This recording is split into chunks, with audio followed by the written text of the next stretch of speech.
Welcome everybody to TruExact Show. I'm here with Brian, Eric, and Dan, who once again is not in a suit. This has to start to annoy our guest. He dressed 2021. he dressed up in a suit for some people. We were joined here with our special guest, bringing it back to New Jersey, which we love doing. It's a familiarity. Right? Roundabout, you got it. Familiarity. We saw him live perform with Ren Thomas and a few other people a couple months ago, so we decided to get him on. Peace Paradox, musician out of New Jersey. How you doing, man? Thank you so much for having me. I'm souped about this, man. It's a nice break from the norm for sure. Right, especially with things going on. It's fun to just bullshit, chat it up, and same type of lingo on the East Coast. We do stuff with a lot of West Coast guys, and we say inside jokes, and they just look at us like psychopaths sometimes. So it's nice to bring it back out to the East Coast. Like what is a Taylor ham sandwich? It's pork roll. But whatever. See, I just started a fight, and it's just the beginning. This interview's over. Yeah, right. Get the hell out. All right, man. So before we get into your music, talk about your upbringing. We touched on it before we started recording a bit. So, like, if you want to go into like how you grew up, how you got into music, and all that stuff, go for it. Yeah. So anyway, what happened was my parents divorced back in 1991, and my mom moved back with me and my sister from California, and we were raised up in Westfield.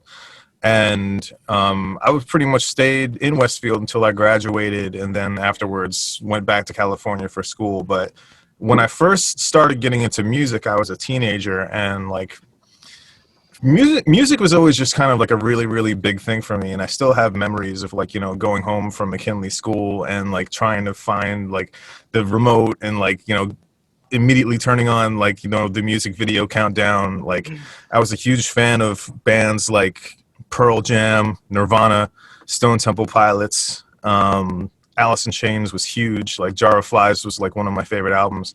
And so like I saw like Eddie Vedder and these guys like, rocking out on these music videos, and it just felt like it was just like that's what I really want to do, I like because I could sing and like I can hit a lot of the same notes that these guys can hit, so like why couldn't I try and do it sometimes? So it wasn't until like I want to say high school that I actually gave it a shot and started singing for a couple different bands, and I also started writing hip hop like around the same time. So when I moved out to California, like it was kind of a weird situation because like I had like pretty much spent my entire childhood without my dad, and he kind of like stepped in the ninth inning, and I was pumping gas at the time at Lou's Gulf in Scotch Plains, and he was like, "Hey, do you want to come out here for school?" And I'm just like, "Well, it probably beats the shit out of pumping gas because like I'm here freshly graduated and I have like no plan, So like, yeah, definitely let me go out there." And then when I got out there, it was like, well, I don't have a band anymore. I'm just one guy and I don't know anybody here or anything else like that. Let me concentrate more on, hip hop lyricism and stuff like that. And that's when, things really kind of elevated for me because I started studying rhyme schemes more. I started, really, really concentrating on like, punchline, associated music. And the journey really kind of intensified from there because I met a lot of artists out there that, it's like when you look at West Coast artists, like, a lot of times you think like, okay, Snoop Dogg, Ice Cube, Corrupt, stuff like that. But there's a lot of people out there that like were starting like that were part of like conscious rap even back then. And like, so it was just like, I don't know, it was like a really, really cool type of thing to like, associate with new and different artists because like, I don't know, like at that point in time, it was just like East Coast rap was all about G Unit, right? And like if you talk to any underground rapper at that point, like everyone was trying to be Jadakiss. Right. You know what I'm saying? So fair, yeah. Like, it was just, yeah. So it was really cool to like be out in California where it's just like, hey, do whatever you want. If it's dope, do whatever you want. So I was just like, okay, let me just concentrate on my craft. So you bring up an interesting point, though. You bring up an interesting point because on the East Coast, it's more like with music, you're kind of put in a box, I feel, with hip hop. You kind of, and look, artists do different stuff, but you're kind of like, you better bring it hard. Like, it's like a more of a, like a boom bap sound. And, more is expected of you. right. So, like, in the West Coast, it seems like they're more free. You get a bunch of different vibes. You get a bunch of different, like melodies where you could kind of just do, like a rhythmic flow, and it's kind of like, maybe it's the atmosphere. Everyone's happy out there because there's nice weather, and here everyone's miserable. so what? Well, I mean, Yeah, go on. yes and no. I would say yes and no, because the thing is, like, everybody has, like, you know, the struggles are always, you know, going to be similar, because, like, you know, you could talk to somebody from Inglewood or whatever, or from Compton, and be like, oh, you must be happy because it's sunny out. It's like, no, dude, I'm broke just like you. I'm trying to make some sense out of life. Like, you know, fuck the palm trees. Where's my money? You know what I mean? So, you know, like, there's things that make us different, but there's also still, like, struggles that make us all the same. The cool thing about being in California, though, is just, like, you know, it's like you said, like, it was a lot more accepting if you were, like, you know, I mean, like, it was still kind of getting to the point where, like, you know, if you were rapping, you were automatically Eminem, you were automatically Slim Shady or something else like that. Like, you know, you were automatically the wannabe, because it was just like, I think around that same time period, it was the Eminem show that was, like, really popping, you know. And, like, as things moved on, like, and I progressed through my 20s, like, that's when I started getting a lot deeper with my music, and I started just being a lot more poetic, and, you know, just being a lot more artsy, I guess you want to say, because it was just, it's a funny story, because, like, I had, like, gone back and forth from New Jersey and California a couple different times, just trying to figure out life. And on my last trip out there, I was like, okay, I'm going back, I'm finishing school, that's it, right? And I heard from one of my friends, or somehow, some way, that there was going to be a signing for the Jedi Mind Tricks. Like, they were at this sci-fi store over in Hollywood. So I went over to Hollywood and I met Vinny Paz, and you know, he was super cool. And yeah, it was my friend Glenn, now that I remember it. I met him, and I also met this one dude outside. He was parked outside. He had a Mercedes, right? And me and him, we get to start talking. We figure out we're both rappers. Boom, instant friendship, right? And that's when, you know, I think it was a couple weeks later, he was just like, yo, Jersey, because that's what everyone called me out there. They were like, yo, I want you to come see me do spoken word poetry. And I had never really seen spoken word poetry unless it was like Def Poetry Jam. So I went over to this place called the Greenway Court Theater, and I watched all these people do spoken word poetry, and it was like nothing I've ever seen before in my life. There was just like a lot of like really original, breathtaking performances, like all real life stuff, like from the heart, and with such skillful lyricism that it was just like, dude, this is my new place, right? And I was like, you know, I was just like, man, I wish I knew about this place before, you know. And that was when I started kind of using that place as kind of a gauge as to whether I was going to keep a song or not. And if I go on stage and I would do one of my songs in spoken word poetry form. And if the crowd went nuts for it, I'm like, okay, I guess I'm recording that. Whereas, like, if the crowd was like, yeah, that was cool, I'll be like, maybe not, you know? So it was like kind of a trial and error type thing, but there was nothing really like that, because, like, if you had like a piece that was like super powerful, where it was just like you had the audience like this, and it got to the point where like you could hear a pin drop in the theater, it's just like, this is where my writing needs to be, because I'm killing it in here. Imagine what I can do in a song. How much of it changed from the spoken word poetry to when you recorded, like flow wise and everything else?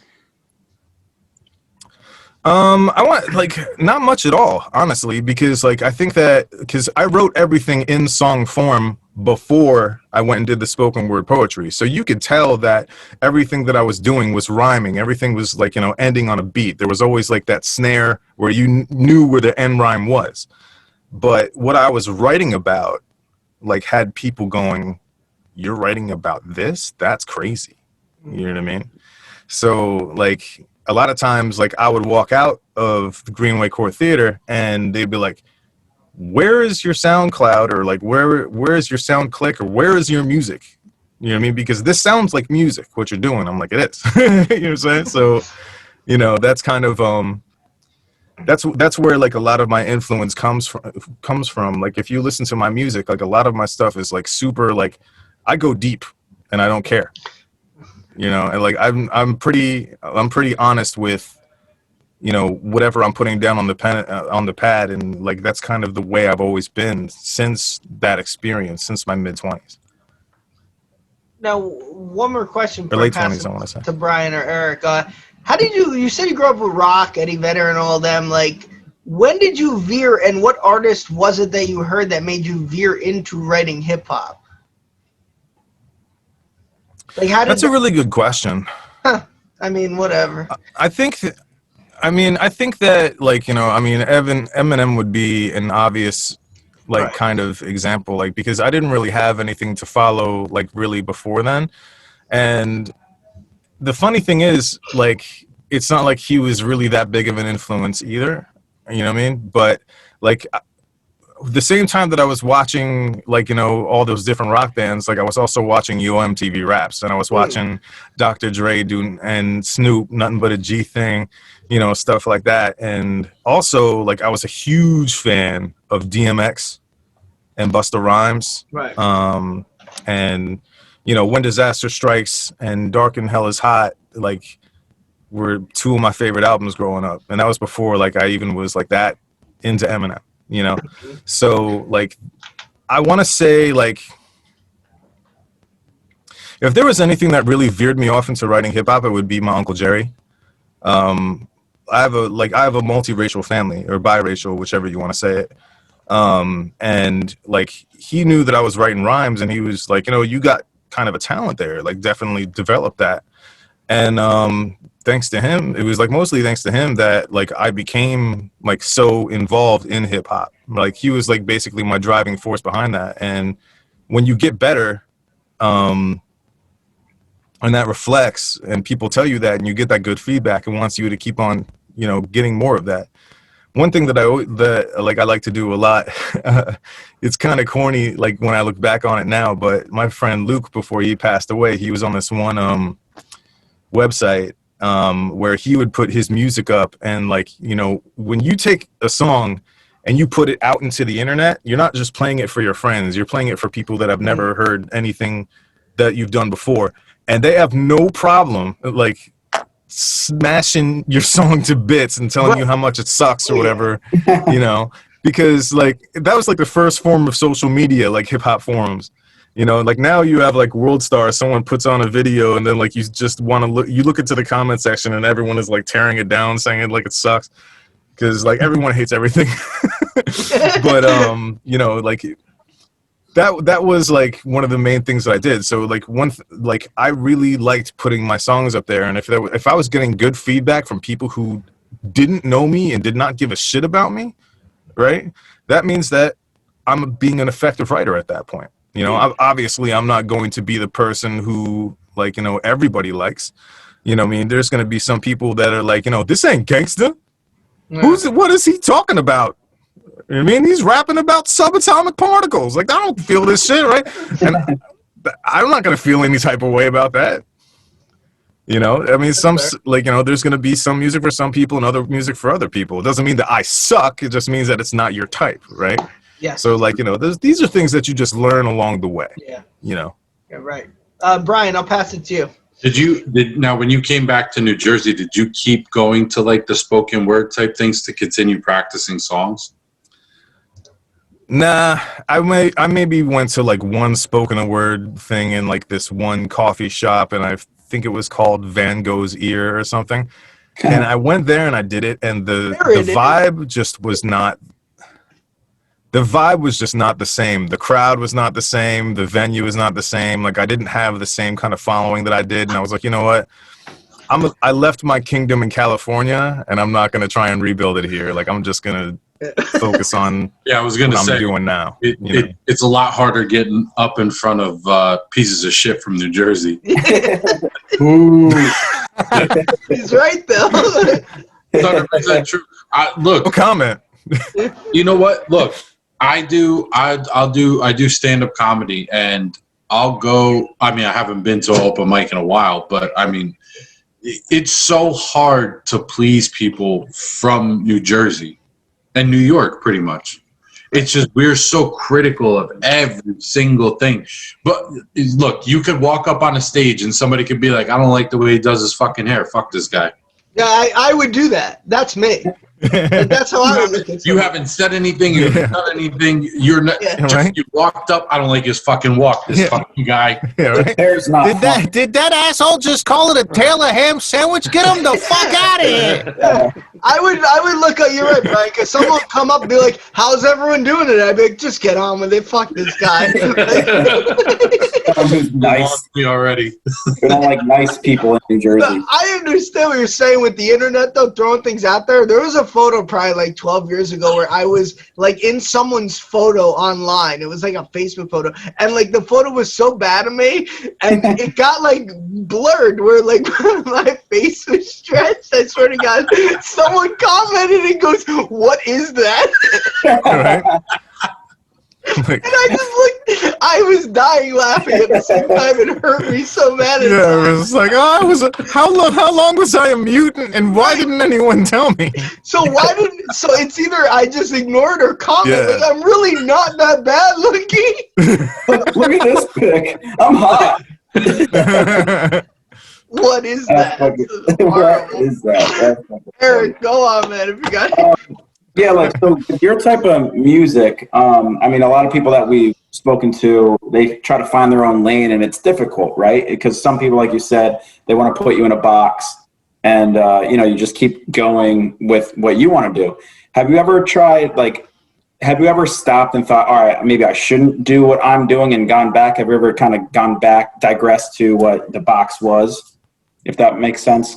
Like, have No. you always just gone? No, Bit the mold. he gives it. yeah, no, I mean, like the thing is just like, I'll write whatever I feel, right? And I kind of like doing that, and that's why, like, if you go up and down my SoundCloud, you'll hear like various different things. You'll hear like something that's where there's no rap whatsoever, and it's just alternative rock, or like, something like a love ballad that you would hear like on Z100, and then like, you could go down the list a little bit. You hear a song like Fireflies, and it's just like, dude, I could chill and like drink a beer and kick it with my friends while this is playing. You know what I mean? Like, so like for me, it's not necessarily so much as like, I don't consciously avoid or go towards any genre. I do what the instrumental tells me to do. And that's the kind of, like, I'll get like a perfect example. When I was in college and I was younger and I was just like really like concentrating on being as lyrically driven as I possibly could, I was always writing, even if I didn't have a beat in mind at all. It was just like write. I'd be in class just writing punchlines, right? Just because I could. And like as I got like through my mid-20s, like it was just like, you know what? I want something with a direction. I want to change. Like my new objective at that point kind of came like, okay, I know that I can write.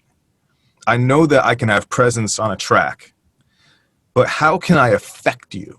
You know what I mean? Like how, like I want to make songs where someone could be feeling one way and then they hear my song and it completely changes what they're thinking about for the rest of the day. You know what I mean? Like, oh wow, like, that's a new perspective. You know what I mean? I'd never really thought about life like that. Or it's just like, oh, someone knows how I feel, right? Like I want to write, like it's hard for me to like write a normal song. Like it's like my family members a lot of times are like, oh dude, like, you're super deep and everything and that's cool, but like why don't you write a happy song? And it's just like the world's not happy. I mean, like that doesn't happen like automatically. That's not like a light switch that you just flick on. And, a lot of what I've experienced in life has been tumultuous. So I'm going to write about that. Right. And hopefully, like, as I do that, there's going to be other listeners out there that like, will listen to it and be like, I've been through that, or that, like, yeah. That resonates with me. Something like that. I mean, and at that point, I feel I've done my job. I want to ask you, and just because like we've had a discussion for a good 15, 20 minutes, and I feel like you won't be offended by this. You say like you go deep and Mhm. stuff, and I know you mentioned your friend Luke. I don't. You don't have to touch on this. We could edit this out if you want. You mentioned he passed. I don't know the Mhm. circumstances of it if you want to get into that, but is that why you get emotional more with like deeper lyrics and stuff? Does that have something to do with it? Like, do you find like you vent through Well, that stuff with people who are close to you that might have passed and things like that? it's not. Well, I mean, the thing is, like, when someone passes, like, I mean, like, I wrote a song for him, like, back in my like early 20s. You know what I mean? It was like maybe a year or two after he passed, after I had like processed things. Because like, when you're young and you're growing up and you're still kind of like just trying to figure out where you are, because like, you could grow up spiritual and then not believe it later. You know what I mean? And vice versa. You could grow up not spirit, spirit. You know what I mean? But basically, you know for me is not, it's like when someone passes away in your life, it's like that story is just, it's kind of over, and you kind of accept it for what it was, and you take that lesson.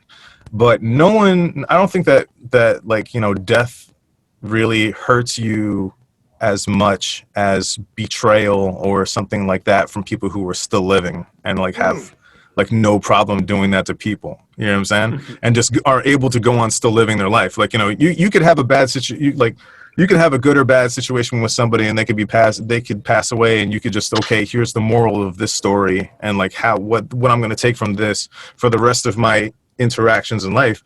But like, if somebody mistreats you, or like somebody like hurts you in some way, and they're still alive, and they're still able to like kind of like do whatever it is they do, and you're like, damn, really?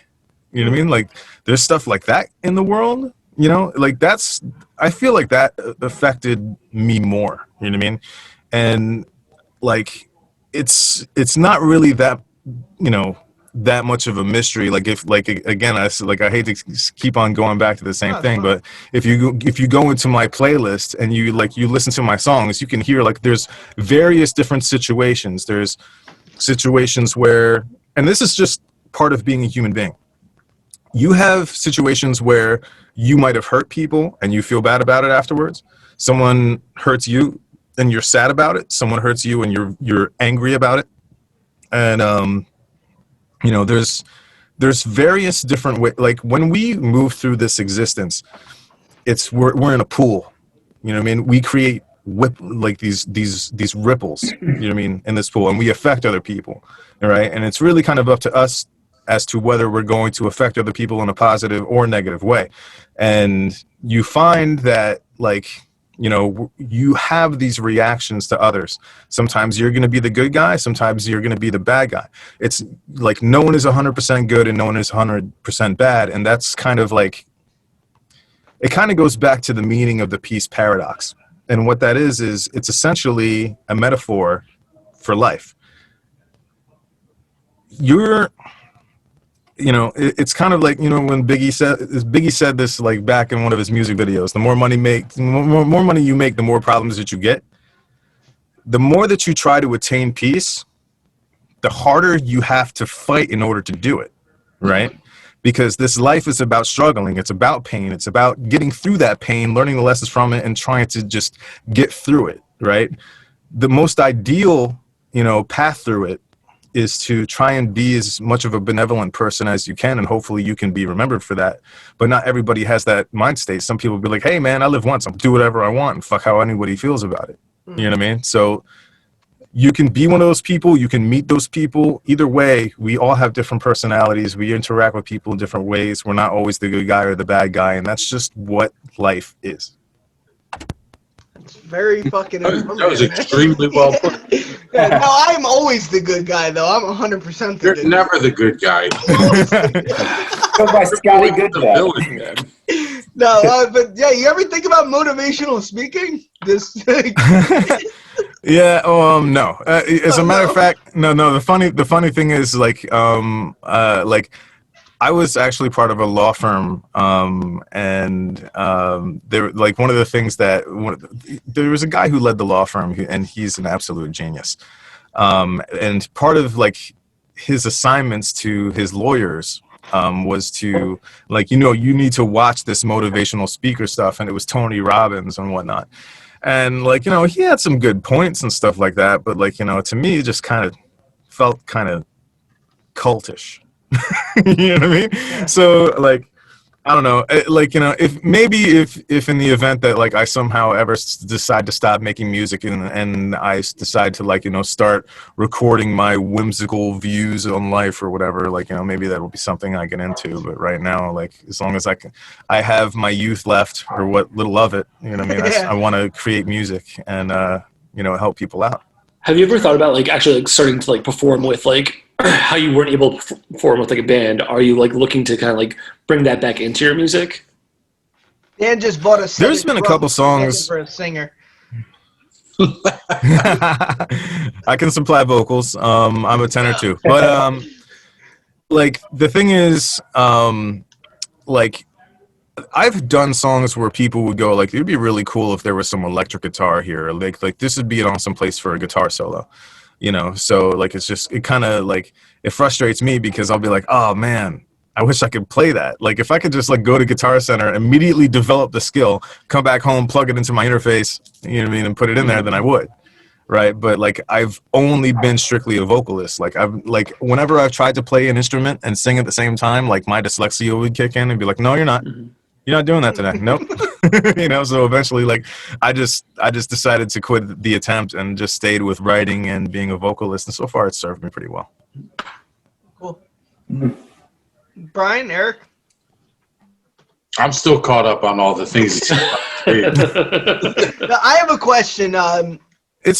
Look, I mean, that's stuff that just happens over time, man. And, like, when you come to the realization of all that stuff, and it's just like, wow, that's like life. Right? Like, you'll trip out about it. But let me For ask me, you, it was like a lot of that was from this year. A lot of this, like, this is all, like, it's something that you realize over time. But, like, the thing is, we've been in COVID, right? We've been in isolation, and we've all had our own respective struggles through that. And for me, it was like, I've had a whole year of just, like, self-reflection. Like, I fucked up here, here, here, here. Somebody else fucked up here, here, and there, and there. I'm not going to go through life holding grudges or anything else like that, but I know what I've learned, and I know that I need to do better.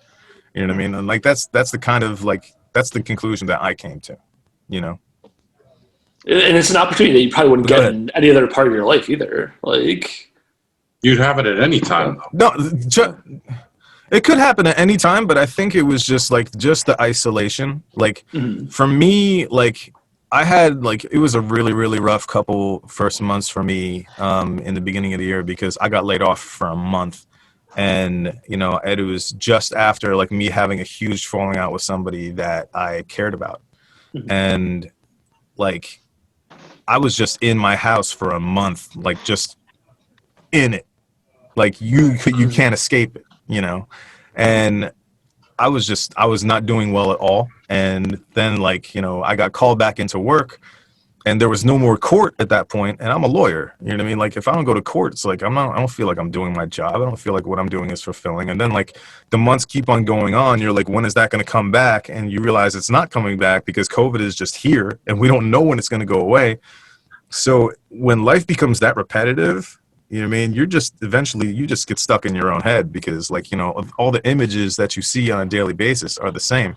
And that affects you because you're so busy trying to get away from your day-to-day environment that is so static that you go in here, and if this is a bad place, you're going to find out, Yeah. This is a scary thing. I love talking to lawyers because I know eventually I will need one. So it's good that I keep in contact with you guys. And well, if you ever slip and fall at work, holler at your boy. You don't live that far away, coordinates-wise, so it's not bad. Do you ever get compared to people? Because obviously I always write down names of comparisons, and, like, I don't give the same ones. Like, oh, you sound like so and so. I want to know before I give my comparison. Do you ever get compared to people who you just can't stand? Because if they're on my list, I won't say it. Not to people I can't stand, but maybe to one artist I'm not familiar with, and I kind of feel bad about it. I get compared to Guru from Gangstar, And I've Yeah, I'm never not listened to familiar with any him. of his music. Yeah, I'm not familiar with him. You know what I mean? What about rock The wise? main, funny story. Aaron Lewis from Stained. Okay, I I get that didn't a have lot that, but I for, can see it. All for when right. I sing. Um, if you want to still go consider rock wise, Mike Shinoda definitely. And he's been a huge influence on me in the way that I write and the way that I deliver. So I Wait, would just Mike have to say like Shinoda. those Mike Shinoda is who? Is he Linkin Park. Lincoln? Is he the Fort rapper from Minor? Linkin Park. What about Yeah. that, Scott? Oh He's Fort Minor. wow! Well, yeah, that's why I said it. Yeah. So, Yeah. but first of all, I said Lincoln Park, and Dan goes, he doesn't sound anything like him. He sounds like Fort Minor. You can't say nothing like a band and then say someone in the band, Dan. Yeah, it's a totally different sound. You fool. Oh. Yeah, man. It Why do you makes think he no left? sense. Why do you think he did that? Because it doesn't sound anything like it. Because Chester's dead. There was nothing else to do. He wasn't dead at the time. Bad. Don't get Band Dan upset.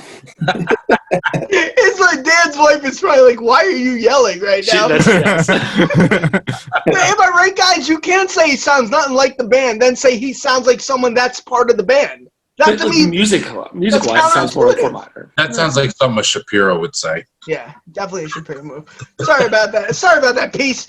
Yeah, we got Peace Paradox here. We get a little. Me and Dan butt heads sometimes. He doesn't like my views. He thinks I get too angry, but it is what it is. Yeah, I actually said Linkin Park. I actually said Him too, which Dan bashed me for, which is like a Christian band from Sweden, I believe.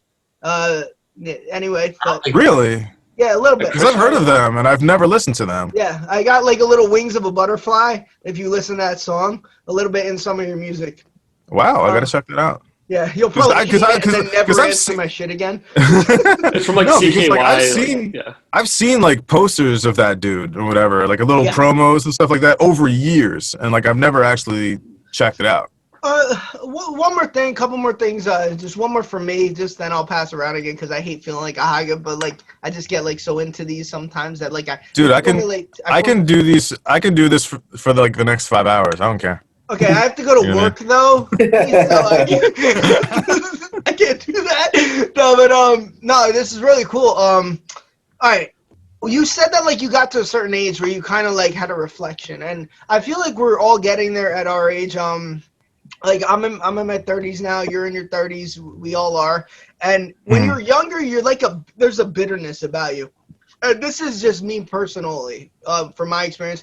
You hear other rappers you think you're better than, artists you're better, and you get so mad, and you're just like, man, like, why are these people making it and not me? And then like there was a quote the other day on Facebook. I want to give Vinny D some credit. He said like he posted it. It was like, stop paying attention to other people's plates because your food will get cold, which was a really cool thing, I thought. Yeah. So like, when did you, and that's the realization I got to the older I get. Like I used to get so upset at what other people were doing. Man, like how come that's not me? And it's like, you know what? Just shut up and do you. So like, did you get to a point in that where you just let a lot of bitterness go and just focus on yourself?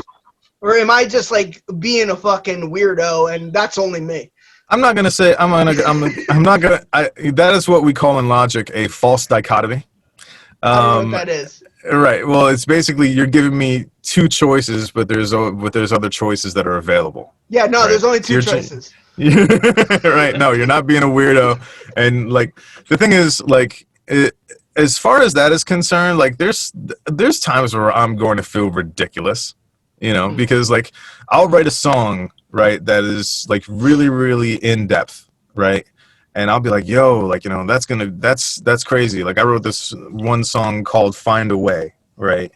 And that was like one of the most honest songs that I've ever written because like, I talk about like, what happened with my family and how hard it was, like, growing up and like, wondering what kind of person I would be if I had a nuclear family and stuff like that. And I'm just like, wow, that was deep. And then like, I have this really intricate flow and I bring these bars in and then I go into this huge falsetto during the chorus. And like, I just make this really artful music. And I'm just like, oh man, that was dope. I really felt good about that. That was like a new monumental thing that I've done. And then like I'll take a break, go upstairs, take a shot of vodka, turn on Facebook, and Lil Pump's like, everybody want to be like me. Everybody want to be like me. And I'll be like, I'm going to go upstairs and shoot myself, actually. No, it's like, Right. so the thing is like, you have to, I hate, like, you know, I know that I'm long-winded and everything, but I want to frame it like this. You all, like, musically, I think that there's a point in everybody's life where, like, you know, you kind of, you make the realization that it's not for you anymore. You know what I mean? Like when you were growing up, you know what I mean? And especially like during your teenage years and maybe also your early 20s, like you heard music in a very different way because you were experiencing life. You were very in touch with your emotions and different things like that. So, you know what I mean? That you felt if a song was like really, really hit you, you were like, wow, this was for me, right? But, you know, you get to a point where, like, you know, you get a little bit older and, like, you know, you listen to the stuff that comes out and you're not feeling it and you're like, this is not for me anymore. Like, this is for a different generation. And, like, it's not, like, my time is kind of, like, over, right? Right. So, like, I don't think there's anything that's going to stop me from being salty that Lil Pump has, like, $8 million and I don't. There's nothing that's going to stop me from being salty about that.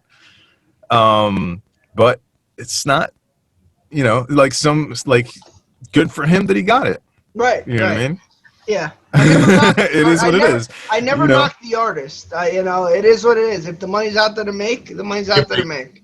But he put it perfectly because it's exactly what it is. Like, Right. those people that you're going to hear are the ones that are marketing to the younger generations. Right. Like, they don't give a fuck about us anymore. They don't care. We're not spending the money on any one of those people. So it's like they're obviously going to go after, like when we were 13, 14 years old listening to Eminem, like you don't think that was purposely driven towards us and that we would kind of adapt to that? Oh, yeah, we want to buy that, you know?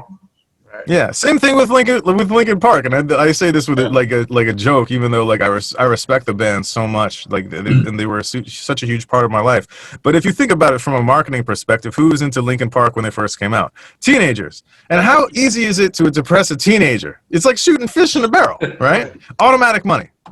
Right. That was one of the best albums of all time to this day, Hybrid Theory. Literally, Hybrid Theory, absolutely. One of the best albums of all time. You can listen to that 1 through 12. Yeah, there's only 12 songs on there. Dan, I know that. Started with Paper Cut. In your face. What did it end with? Run away. Run away. No. Yeah, it did. I want to run away. Wasn't it the DJ solo? Go look it up right now. Let's look it up. It ended with Run Away. No, it didn't. Paper bags and angry voices under a sky of dust. No, that was not the last song on Hybrid I might be wrong. That was. Oh no, I'm not going to give it away. Oh, I'm not going to give it away, but that was not. What was it? What was it? That was not the last song on Hybrid Theory. What was it? What was it? Pushing Me Away. Pushing Me Away. Run Away was number 6, Scott. I tried. You're not a fan. You're right. No, I do know that song. That is a great song. Wait, did I mix up the verses with the hook? I might have mixed the verses with the hook. It's really so fitting that like my podcast gets hijacked by Linkin Park. That's a good. I'm like, damn you, Mike Shinoda. No, whatever. All right, I admit when I'm wrong. I'm a man of like character. I'll admit when I'm wrong. I love the album. I got the track list messed up. Sorry about that. Jesus, Dan, don't kill me. You didn't have the album. It's okay. I have the album now. I'll post it tonight. It's got a bunch of scratches on it, though. But you're posting my music tonight. I'm putting my foot down. Hey, we interviewed Peace Paradox. Check out this Linkin Park. Yeah, right. This is gonna be the Linkin Park section. It's 20 years. Yeah, 20-year anniversary. But anyway, that's fucking funny. Peace. All right. If anyone doesn't have any questions, tell us where we could catch your music and upcoming stuff. Then we're gonna do a final segment we normally do called Gun to Your Head. So let us know, man. Where can we catch your shit? Right now, my music is only on SoundCloud, but I plan to be branching out pretty soon. So if you go on SoundCloud.com and you type in The Peace Paradox, you will find my page. The Peace Paradox. Easy to do. Can't miss it. Right. And your Or you can Instagram? Google it. If you type in The Peace Paradox, you should find it too. That is The Peace Paradox Band altogether. Right. Right. Yeah, and I've seen Yeah. I've checked your music out. It's really cool. It's like you said, you could listen to it just chilling in the backyard, or if you want to, get some emotions in you. It's really all over the place, which is a good thing. I mean that in the nicest way. And I've seen your Instagram. We're friends. You're well dressed, good looking dude in a nice jacket. Makes me kind of jealous, but it is what it is. Because I get comments that. of what is that, and you get 100 likes in a nice outfit. So, Is that a human? yeah, aliens are real. Is that mute listening to Hybrid Theory? What would you have done? Would you guys have replied to that, or just like be like, "Ooh, let it go"? Like honestly, that's depressing. But I'd let it go. I would legit just went on with my day. Yeah. What could your response? I'm going to internalize this for the next 25 years. Right? It's me. I'm like, if I concentrate on this is gonna haunt me. So I'm just gonna, I just reported to Facebook. let me just do. You have to do something that makes you feel cleaner, like do laundry or clean your. You have to do something cleansing, like Go do something shower. like that. Lose weight. Yeah. And cry in the shower. No, this is our grand finale piece, and everyone loves this. So here's what we do: it's gun to your head. It's All a right. would you rather, but it's a little more creative. We don't just do a lemon or Okay. lime. I don't know, fucking pretzels or chips. We kind of do a wordplay because we started out as a hip hop podcast, so we like to do like a little wordplay involved. So we ask 2 questions each. You got to answer them, and you pick a winner at the end. Now, we keep kind of a tally. This is very competitive. I've been cheated out of a dozen of these. So Now you've been cheating your way into winning. So. Yeah, he's cheated on hundreds, so I'm- it's fine. I'm already lost. So pick someone else first. no. We ask you the questions only. You get all the So questions. you get to pick, Okay. and you get to pick who's You're the the best one out guest. of all. Yeah, you're the guest, so you right. have to answer all the questions. Yeah. All right, no pressure. No pressure. All right, I got this. Hey, it's really tough. You got to pick a winner at the end. And just because I know Eric doesn't have any, and he writes them down during the show, I'm going to go to him first. All right. Okay. Would you rather never listen to your favorite album, Jar of Flies, or always have to carry around a jar of flies?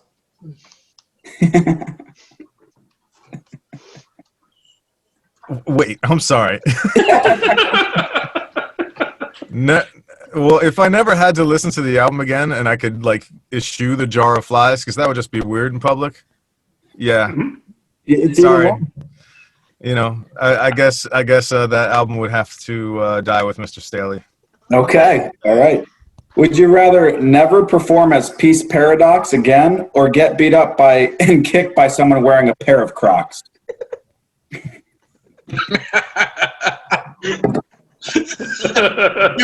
Give him the award. No, That's we it. got 6 questions. He got, That's a good he one. got my vote. That's a good one. Vote. This isn't a democracy.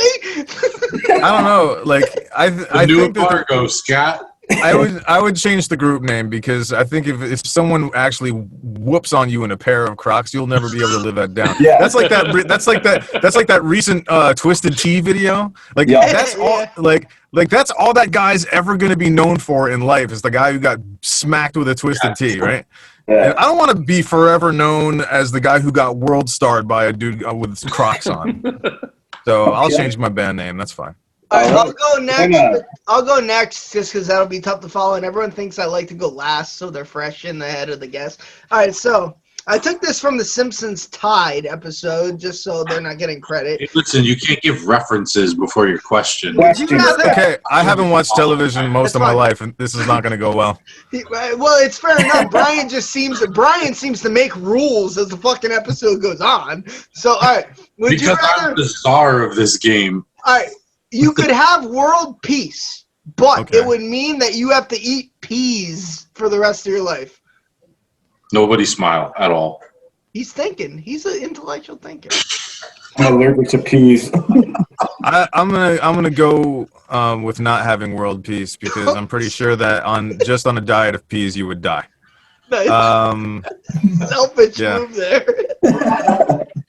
Fuck the world. I'm not eating peas for the rest of my life. You know how much the rest of your life is gonna be if you would just eat peas like a month.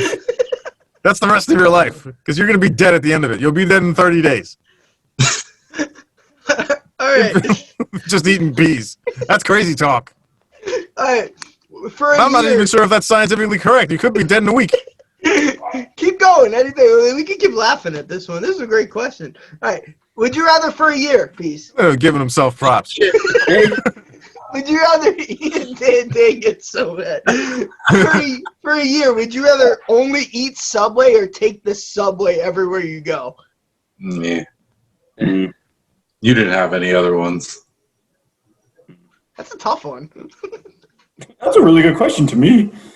It would be a far more appropriate question if I lived in New York. It doesn't matter. It doesn't matter. You got Know your audience, Scott. You're in Jersey. You got to take a Subway everywhere. Even if you go down the road, you got to get in the Where's Subway. the fucking Subway in Colonia? Who cares? It'll Never show pay up. taxes or always take a taxi. It'll show up. That's the point. All right. I think that I would have to eat Subway for a year because there's no Subways that are easily accessible around me.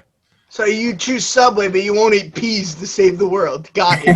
Yeah, but you have a wide You selection can of Subway. have you can get protein in your sandwich, bitch. Thank you. Thank you. You can survive on that.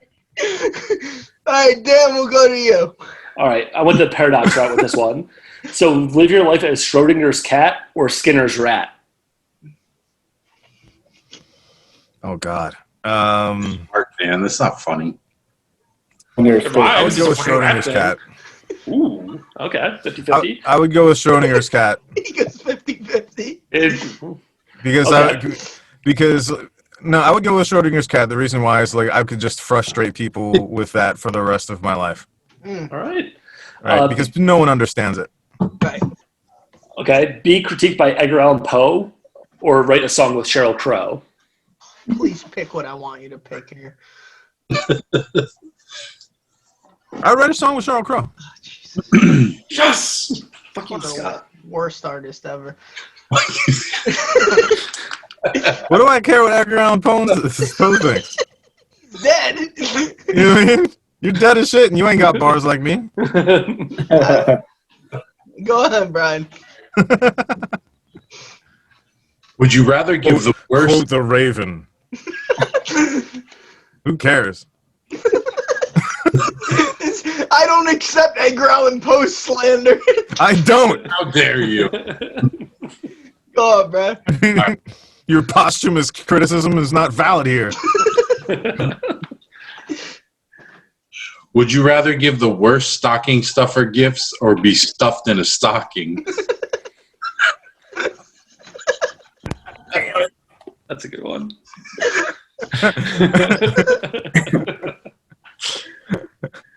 Both are funny. I'm rocking with the worst stocking stuffer gifts. Because the thing is, if you get stuffed in a stocking, you could also get world starred for that.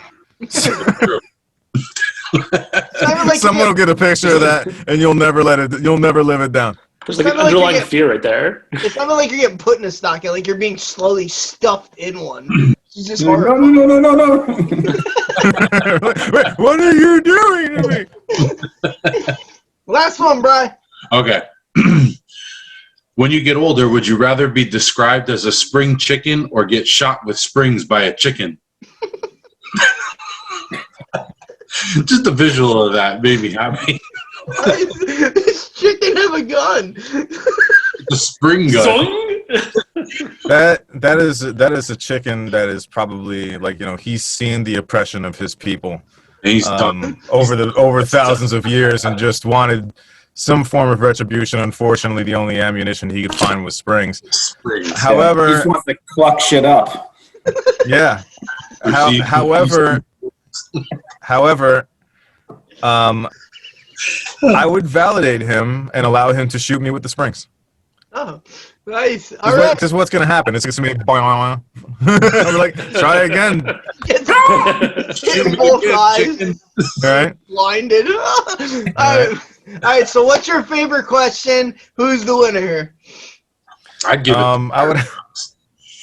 Yeah, a pair of Crocs took it. Girls. Yes. Good job, All Eric. right. Woo! Thanks, guys. All that You know what? proves. I really consider that a team win. And now agree. TruExact's like this. Now TruExact's like this episode's not airing. No, all this proves is that this is an equal opportunist show, and everyone can get a victory. You know, even Eric, and sometimes You could easily just right now be like, yeah, I won, gun to your head, and then I would never do that. Everyone's mouths are moving. You're the best, Scott. Then I just add like a piece. I'm just gonna add like a Lincoln Park like little logo on the side. Chester Bennington's joined us today. I wish I had like if I get comparisons to him, that's hugely flattering because I have nowhere near his vocal range. Yeah, that his. I don't know. and had vocal cords of steel. Well, you did Stone Temple Pilots after it too, which is awesome. Dude, he would shred. He was the greatest. How do you even scream like that, like, and still make it like musical? It's so insane what he was able to do. He would shred. He was so good. He was just the greatest, dude. Like I remember, like, man, I know the show's supposed to end and shit. No, it's But, fine. like I remember, like when he passed away, I was just like inconsolable for a month. You know what I mean? Like, so I was just like in my house on the weekends. You know what I mean? Just watching Linkin Park videos and being emo as shit. For me, like I was a Linkin Park fan from like 1998 onward. You know what I mean? So it was like, for me, like when you listen to someone for that long, like, and there's definitely, and like, you know, as far it would be the same thing for Mike Shinoda too. Like I have so much signed Mike Shinoda stuff in my house. You know what I mean? So it's like, Well, you just know, such that like would the wreck music me. dies after that too. There's You like know? no new stuff coming out anymore. Right. Yeah. Like that's like the issue with like Chris Cornell right now. Is like his family's fighting for that new shit to come out too. Nobody knows because this is I get it. It's a fucking rap. No, it's not. Podcast. Yeah, Soundgarden. Yes. Yeah, overrated. My fucking god. They were. They weren't that good. Are you kidding me? Yeah, they weren't that good. They were overrated. Could you sing like that? I'd love to hear you sing like that, what? It Scott. doesn't mean someone's good. It doesn't. Oh, really? Just because you can sing really well doesn't mean Yeah. you're good. It doesn't Oh, mean that's you a write a fucking thing. song. I don't know what this What? heresy is that I'm hearing right now. This is heresy, blasphemy, and just downright. God. I wasn't a big fan of them. I'm gonna be honest. Like, what do you want me to do? Like, I'm not gonna sit here and praise a band because somebody passed away. That sucks. Like, I feel bad for his family and him. It doesn't mean the band's good. Like Audio Slave, like you never listen to any of his like stuff. You're just like Chris Cornell sucks. I didn't say Chris Cornell sucked. I said Soundgarden wasn't that good. Oh yeah, you gave the eyebrows there, Dan. Suddenly the whole band made sense. Eyebrow man. I'm just. The reason piece like this turned into this, because honestly, like I feel like you're one of us. You could just bullshit about this stuff with us. So like, it's really cool, man. A really cool episode. Really quick. Thanks for coming on. Really appreciate it. Hope you enjoyed it. Hope you had a really good. Yeah, no, I had a ball. All right. Yeah. Awesome, man. I would definitely do it again. Awesome. And we'll get you on again when you're releasing stuff. Just let us know. Text us, and definitely we'll keep in touch. For sure.